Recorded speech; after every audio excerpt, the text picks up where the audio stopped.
Very good very good, congratulations. மயில் ராவன் ஒரு பயங்கரமான கேடி. 4 வருஷமா ஆல் இந்தியா லெவல்ல போலீஸுக்கு டிமிக்கி கொடுத்துட்டு இருக்கா. எங்களாலே கண்டுபிடிக்க முடியல. அவ செத்து போயிட்டானா? என்னால நம்ப முடியலையே. சத்தியமா செத்துட்டான் சார். நாங்க கூட மூக்குல விரல வச்சு பார்த்தோம், மூச்சு நின்னு போயிருந்தது. நம்ப முடியலன்னு ஆச்சரியத்துல சொன்னீங்க. ஏன் சார், பல லட்சம் ரூபாய் போதை மருந்து நாங்க கண்டுபிடிச்சு கொடுத்தோம். நீங்க கஷ்டப்பட்டு தேடிட்டு இருந்த ஒரு கேடியை நாங்க சாதாரணமா சாகடிச்சிட்டோம். சாதனை பண்றதுல நாங்க சம்பளம் வாங்குறது நீங்களா? பேசாம எங்களுக்கும் போலீஸ்ல ஒரு வேலை போட்டு கொடுத்துருங்களேன். ஆமா சார், நான் பிகாம் ஃபர்ஸ்ட் கிளாஸ். எனக்கு உங்களை மாதிரி ஒரு இன்ஸ்பெக்டர் வேலை கொடுத்துருங்க. இவன் SLC, ஒரு கான்ஸ்டபிள் வேலை கொடுத்து வாசலே நிக்க வச்சிருங்க. என்னதான் இருந்தாலும் ஒரு கொலை கேஸ், உங்களுக்கு ஜாமீன் கட்டாயம் வேணும். மறுபடியும் ஜாமீனா? ஏன் சார், நாங்களா கொன்னோம்? சரி விடு, எந்த ஜெயில சொல்லுங்க சார். வெளியில பட்டினி கிடந்து சாவறதுக்கு பதிலா ஜெயில வேலை வேலைக்கு சோறாவது கிடைக்கும். ஆமா, எனக்கு சேர்த்து இவன் உள்ள இருப்பான். அப்செட் ஆயிராதீங்க. என்னுடைய பெர்சனல் ரிஸ்க்ல உங்களை நான் ரிலீஸ் பண்றேன். போயிட்டு வாங்க. ரொம்ப நன்றி சார். இந்த உதவியை நாங்க மறக்கவே மாட்டோம். என்னைக்காவது நீங்க ஜெயில இருந்தீங்கன்னு வச்சீங்க, நாங்க 2 பேரும் உங்களுக்கு ஜாமீன் தரோம். தமாஷி பறையினது. அதே மயில் ராவண மீளா துயில் ராவணன் ஆயிட்டான். முண்டம் வாய்க்கிடியே பேசினா டிரான்சிஸ்டர் பாம்பு, டேப் ரெக்கார்டர் பாம்புன்னு மூதேவி நாய் மாதிரி செத்துட்டான். நான் அன்னையில இருந்து படிச்சு சொல்றேன், அந்த சிஐடி சாதாரண ஆள் இல்லன்னு. கேட்டீங்களா? இயாளுக்கு ஸ்காட்லாந்து யார்ட்ல ட்ரைனிங் உண்டாகுமோ? இவன் ஒருத்தன் உண்டாகுமோ குண்டாகுமோன்னு போற போக்க பார்த்தா பிசினஸ கண்டினியூ பண்ண முடியும்னு எனக்கு தோணல. ஐயோ, அப்படின்னா மில்லுல இருக்க சரக்கு பாஸ் கோப்ரா எந்தாயி புத்துக்குள்ள போய் வாடாய் வாங்கடா. கோபுரா இந்த ஊர்ல தான் இருக்கிறான். அவனுக்கு போன் பண்ணி நாளை காலையில வெங்கடேஸ்வரம் மில்லுக்கு வர சொல்லுவோம். சரக்கு அவங்க கையில கொடுத்துட்டு பணத்தை நம்ம வாங்கிக்குவோம். சரியான ஐடியா. அந்த இடத்துல ஆள் இடமாட்டமே இருக்காது. அப்போ தைரியமாயிட்டு டீல் செய்யாம். அப்போ கோபுராவுக்கு நான் போன் செய்யாம். தம்பி மணி, தம்பி என்னப்பா என் மேல கோவமா? அதெல்லாம் ஒண்ணும் இல்ல. இல்லப்பா, உன் கோபத்திலயும் ஒரு அர்த்தம் இருக்கு. இப்படி வா. யோசிச்சு பார்க்கும்போதுதான் தப்பு என் மேலதான்னு எனக்கே நல்லா தெரியுது. இவ்வளவு பேரையும் காலி பண்ணிட்டு இங்க இருந்து போங்கன்னா இவங்கெல்லாம் எங்க போவாங்க? ஏதோ ஒரு வேகத்துல நான் தான் அப்படி நடந்துகிட்டேன்ப்பா. ஆனா நல்ல சமயத்துல நீ என் கண்ணை திறந்துட்டேன். என்னங்க நீங்க? மன்னிச்சிருப்பா, ரொம்ப நன்றிப்பா. நீங்க ஏங்க என்கிட்ட வயசுல பெரியவங்க? அப்படியெல்லாம் சொல்லக்கூடாது. யார் தப்பு பண்ணாலும் தப்பு தான். இத பாருங்க, இப்ப நீங்க 2 பேரும் என்ன பண்ணிட்டு இருக்கீங்க? வேலை தேடிட்டு இருக்கோங்க. இனிமே நீங்க வேலை தேடக்கூடாது. அப்ப சாப்பாட்டுக்கு வழி நான் இருக்கேன். உங்க தகுதிக்கேத்த நல்ல வேலையா பார்த்து நான் ஏற்பாடு பண்றேன். அது என் பொறுப்பு. நல்ல வேலைனா மாசம் சுமார் 2000 ரூபாய் சம்பளம் கிடைக்குமா? அதுக்கு மேலேயே கிடைக்கும். ஓகே சார், உங்களுக்கு நான் எப்படி நன்றி சொல்றதுன்னே தெரியல. அதெல்லாம் பரவாயில்ல. சின்ன விஷயம். என்னப்பா? நீங்க ஒரு 3 பேருக்கு வேலை தர முடியுமா? 3 பேரா? நீங்க 2, மத்தது யாரு? அவங்கதான். அப்படியா? சரி, அவங்களுக்கு சேர்த்து நான் ஏற்பாடு பண்றேன். முதல்ல உங்க 2 பேருக்கும். என்ன, நான் போய் எந்த இடம் எப்ப நீங்க வரணும்னு நான் சொல்லி அனுப்புறேன். நீங்க வாங்க. வந்ததும் உங்க 2 பேருக்கும் வேலை கண்டிப்பா கிடைக்கும். நான் வரட்டுமா? தம்பி மனசுல எதுவும் வச்சுக்க கூடாது. நீங்களே எதுவும் வச்சுக்க கூடாது. நான் வரேன். வந்துருங்க. எவ்வளவு தங்கமான மனுஷன். ஆமாண்டா, செயின் மோதிரம்லாம் தங்கத்திலே போட்டுருக்காரு. இவரு போய் எப்படி தப்பா நினைச்ச? அதுக்கெல்லாம் நேரம் வரணும்டா. இப்பதான் நமக்கு டைம் ஒர்க் அவுட் ஆயிருக்கு. இந்த விஷயத்தை ராதா கிட்ட போய் சொல்லிட்டு வந்துடுறேன். நான் வரேன். எதுக்கு? ரொம்ப பசியா இருக்குது. அவங்க வீட்டுக்கு போனா ஏதாவது சாப்பிட கொடுப்பாங்க. உனக்கு ரோசம் சூடு சொன்னலாம் இல்லையா? இல்ல. அப்பவா வரேன். நமக்கு நல்ல காலம் வந்துருச்சுங்க. நீங்க பேசிக்கிட்டு இருந்ததெல்லாம் கேட்டுக்கிட்டு தான் இருந்தோம். வாங்க சாப்பிடலாம். சாப்பாடு எடுத்து வைமா. சரிம்மா. டேய், ஒர்க் அவுட் ஆயிடுச்சு. கூச்சப்படாம வா. ஏய், நான் அவங்களுக்கு வேலை வாங்கி தர்றதா சொல்லியிருக்கேன். நான் சொல்ற இடத்துக்கு சொன்ன இடத்துக்கு வருவானுங்க. அப்படி வரும்போது അവരെ കൊന്നുകളയാം. നാളെ തന്നെ വരാൻ പറയാം. നമ്മുടെ ആൾക്കാരെല്ലാം റെഡി ആയിട്ടുണ്ടാവും. அந்த சின்ன பையன் இருக்கானே, அவன் முடியே சரியில்லை. சரியான சந்தேக பேர் பண்ணி. சரி, அவங்களை நாளைக்கு எங்க வர சொல்றது? വെങ്കടേശ്വര മിൽസ്. അവിടെ ആൾക്കാർ ആരും ഉണ്ടാവില്ല. அப்போ காலையில 10 மணிக்கு நம்ம எல்லாரும் அங்க ரெடியா இருப்போம். அவங்களையும் அங்க வர வைக்கிறேன்.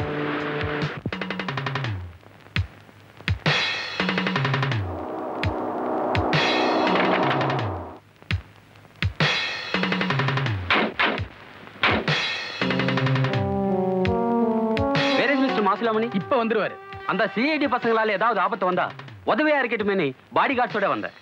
அதோ அவரே வந்துட்டாரே.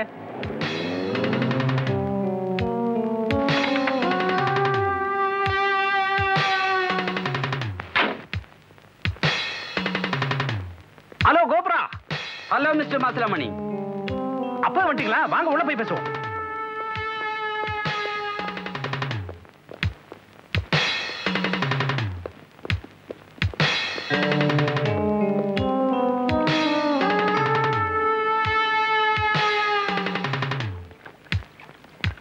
என்னடா யாரையும் காணா? வெங்கடேஸ்வர மில்லு காலைல 10 மணிக்கு வான்னு சொன்னாரு. நீ அனாவசியமா எல்லாரையும் சந்தேகப்படுற. வரேன்னா வர போறாரு.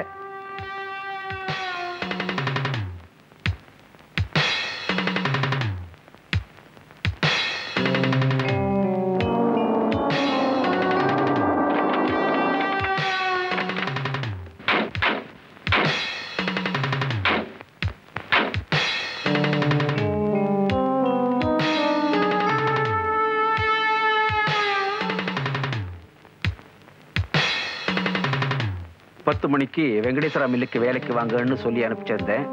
கரெக்டா வந்திருக்காங்க. மில்லுக்குள்ள அழைச்சிட்டு போய் பலியாடு கணக்கா ஏத்துருங்க. அந்த சின்னவன் இருக்கானே, மகா குசும்பு பிடிச்சவன், அவங்கிட்ட கொஞ்சம் ஜாக்கிரதையா இருக்கணும். தெரியுதா? தம்பி இங்க வாங்கப்பா. தம்பி வாங்க. என்ன சௌக்கியமா? இன்னைக்கு காலைல 10 மணில இருந்தாங்க சௌக்கியமா ஆரம்பிக்க போகுது. அது எப்படி? நீங்க தான் 10 மணிக்கு வேலை போட்டு தரேன்னு சொன்னீங்களே. அது விஷயமா பேசத்தான் உங்களை வர சொன்னேன். நம்ம உள்ள போய் பேசலாமா? போலாம். வா. இவங்களாம் அதுக்கு வேலைக்கா?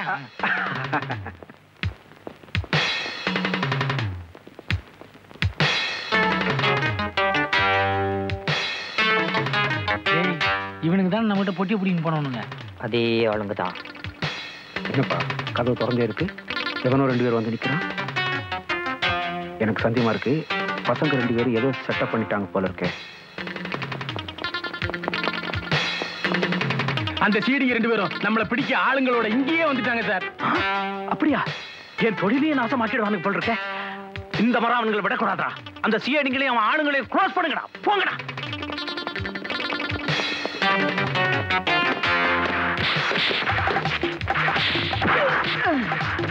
திருட்டு ராஸ்கல், உங்களை கூட ஆட்களை கூட்டிட்டு வந்தா என்னையே தீர்த்து கட்ட நீ ஆட்களை செட்டப் பண்ணிட்டியா?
தடினுங்க நம்மள அடிக்க வந்தானுங்க. ஐயோ, அந்த தடி பசங்க நம்மள அடிக்க வந்தாங்க நியாயம். இவனுங்க எதுக்கு அடிச்சுக்கிறானுங்க? அதான் எனக்கு ஒரே குழப்பமா இருக்குது.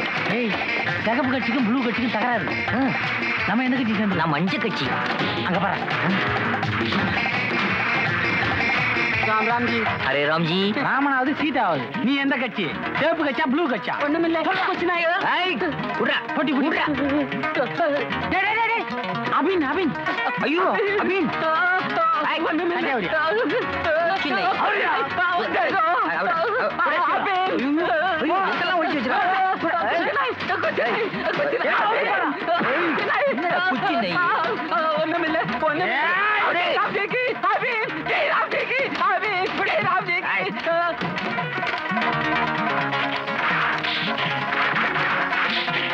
Hello, police ஸ்டேஷனா? ஒரு நிமிஷம் இருங்க. ஹலோ, இங்க வெங்கடேஸ்வரா மில்ஸ்ல பயங்கர சண்டை, உடனே வாங்க.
அத்தனையும் போதை பொருள். ஆமா.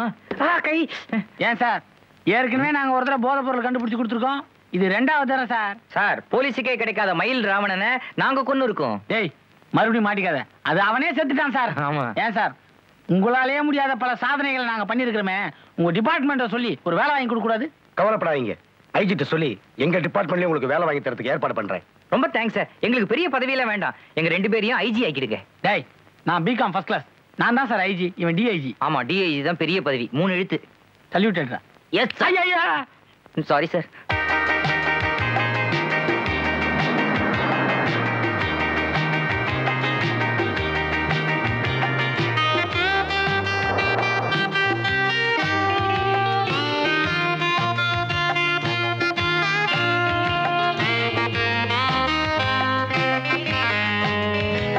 துபாய்க்கு கூட்டு போறோன்னு அந்த கஜா கம்னாட்டி எங்களை இங்க கொண்டாந்து இறக்கிட்டான். நாங்க போட்ட வேஷம் கொஞ்சமா நெஞ்சமா இல்லடா. இன்ஸ்பெக்டர் அங்க பாருடா. ஃபாலோ மீடா. எஸ்டா. இந்த பாருங்க, நான் சாதாரணமா துபாய் கரை பக்கம் வந்ததே இல்ல, உங்களுக்கா வந்திருக்கேன். அதான் பாருங்க, அதான் துபாய். தைரியமா போங்க. உங்களை மாதிரி தான் மணி ரமணின்னு 2 பேர் வந்தாங்க, துபாயில இறக்கி விட்டேன். இன்னைக்கு கோடி கோடியா சம்பாத்தியம் பண்றாங்க. அதிகமா போவான 7 எண்ணெய் கடை உங்களுக்கு சொந்தம். மணி ரமணி